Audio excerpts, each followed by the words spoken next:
Hello, our topic is viewing inappropriate material. Basically what this is material that students should not be accessing during the school hours in a school environment. So this could be included in pornography, weapons, and drug information. This is a potential problem because students at such a young age, especially elementary targeted students, are very impressionable, and if they're exposed to material that's inappropriate for their age, it might encourage them to think that these behaviors or these different topics are acceptable for children their age, and it's not. It could also lead later on in life for students to become engaged in more risky behaviors. Educators should definitely be concerned about this issue because it can distract the students and change their behavior. It also changes how they need to supervise students with technology.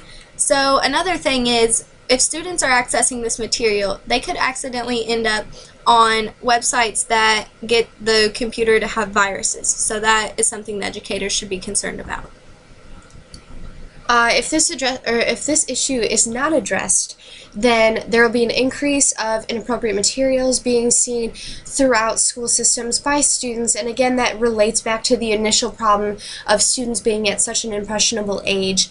So one of the ways to solve this is their acceptable use policies, called AUPs, and schools usually have access to those, and those really block the inappropriate content from the students. And as a result, if this was not addressed and students were able to view this inappropriate material, parents would be complaining to the schools, and not only would the students be at risk of seeing the material, but then now educators' roles become more than just teaching. Now they have to supervise every time they're in a computer lab because students aren't supposed to be looking at certain material.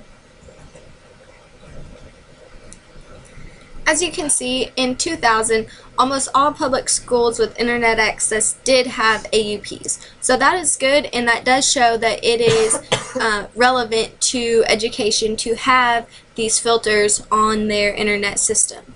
So another study showed that 48% of kindergarten through first graders reported viewing online content that made them feel uncomfortable.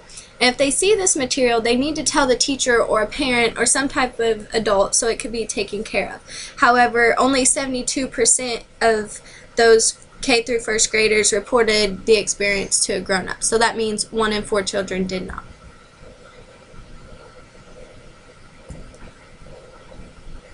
Okay, so this problem should be addressed by incorporating acceptable use policies like I had talked about before.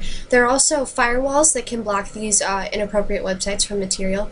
And overall, really good judgment should be used by educators and students, but more so the educators themselves, because so many different things, so many bad things can happen associated with the internet, whether it's inappropriate material or saying inappropriate things about students or school corporations and stuff. So really, if good judgment is used at almost all times, then really we're avoiding the majority of the problems associated with this.